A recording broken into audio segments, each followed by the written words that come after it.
तो संविधान को बदला तो जा सकता है, पर ये कोई बच्चों का खेल बिल्कुल नहीं है। इसे बदलने का रास्ता जानबूझकर मुश्किल बनाया गया है और हर तरह के बदलाव के लिए एक अलग लेवल की चुनौती पार करनी पड़ती है। तो देखिए, संविधान बदलने के ना मोटे तौर पे 3 रास्ते हैं। पहला, साधारण बहुमत, ये छोटे मोटे रूटीन बदलावों के लिए है। दूसरा है विशेष बहुमत, जहां 2/3 सांसदों की हाँ चाहिए होती है, खासकर जब बात मौलिक अधिकारों जैसे बड़े मुद्दों की हो। और फिर आता है तीसरा, सबसे मुश्किल रास्ता, जिसमें विशेष बहुमत के साथ साथ आधे से ज्यादा राज्यों की भी सहमति चाहिए। ये तब इस्तेमाल होता है जब जीएसटी जैसे बड़े फैसले लिए जाते हैं जो पूरे देश के संघीय ढांचे को ही बदल देते हैं। अच्छा, ये तो हो गई नियमों की बात, पर असल में संविधान में कब और क्यों बदलाव होता है, इसके पीछे अक्सर गहरी राजनीति छिपी होती है। जरा गौर कीजिए, बड़े बड़े नीतिगत फैसलों का सीधा कनेक्शन चुनावों से दिखता है। जैसे महिला आरक्षण बिल चुनाव 2024 के चुनावों से ठीक पहले पास हुआ, या 5 किलो अनाज वाली खाद्य सुरक्षा योजना जो 2014 के चुनावों से ठीक पहले लागू की गई। इससे एक पैटर्न साफ नजर आता है।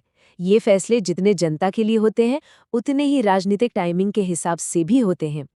और यहीं पर एक बहुत बड़ी चेतावनी भी छिपी है। सोचिए जरा, अगर एक ही पार्टी की सरकार केंद्र में और आधे से ज्यादा राज्यों में भी बन जाए तो क्या होगा? तब देश का भविष्य उस एक पार्टी के रहमो करम पर होगा जो अपनी मर्जी से जब चाहे संविधान को बदल सकती है।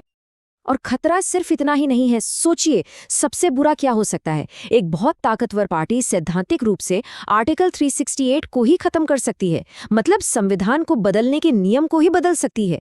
ऐसा करके वो खुद को असीमित शक्ति दे सकती है, कुछ वैसा ही जैसा हिटलर ने जर्मनी में सत्ता पर कब्जा करने के लिए किया था। अब तक जो हम बात कर रहे थे ना, वो एक थ्योरी थी, एक खतरा था। पर 1976 में ये खतरा लगभग हकीकत बन गया था, जब 42वां संशोधन लाया गया। ये भारतीय लोकतंत्र के लिए एक बहुत बड़ा संकट का पल था। इस संशोधन का स्केल कितना बड़ा था, अंदाजा लगाइए। इसने संविधान में 1-2 नहीं, बल्कि पूरे 59 बदलाव कर दिए। जी हाँ, 59। इसीलिए तो इसे मिनी संविधान का नाम दिया गया।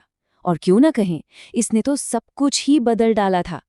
एक तरफ प्रस्तावना में समाजवादी और पंथ निरपेक्ष जैसे शब्द जोड़े गए, तो दूसरी तरफ सारी शक्ति राज्यों से छीनकर केंद्र को दे दी गई।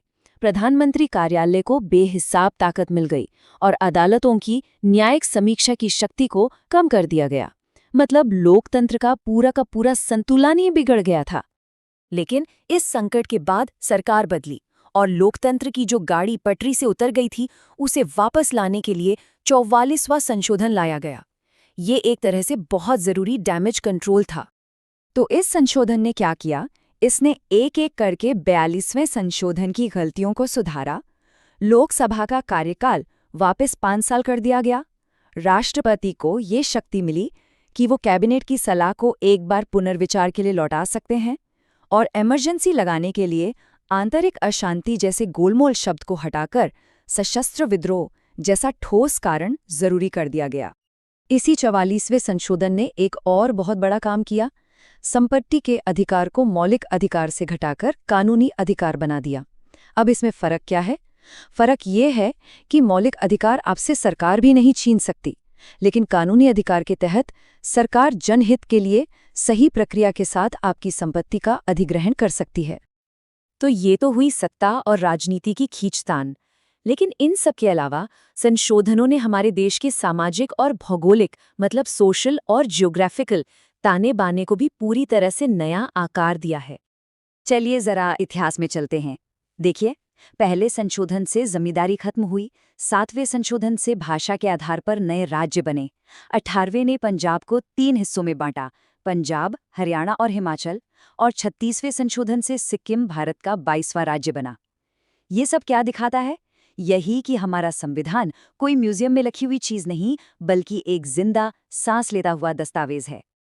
तो घूम फिरकर सवाल वही है, अगर हमारे देश की सबसे बड़ी और सबसे पवित्र किताब को इतना बदला जा सकता है, तो फिर हम सबके, हमारे अधिकारों की असली गारंटी क्या है? ये वो सवाल है जो हमें संविधान की ताकत और उसकी सीमाओं दोनों पर सोचने के लिए मजबूर करता है।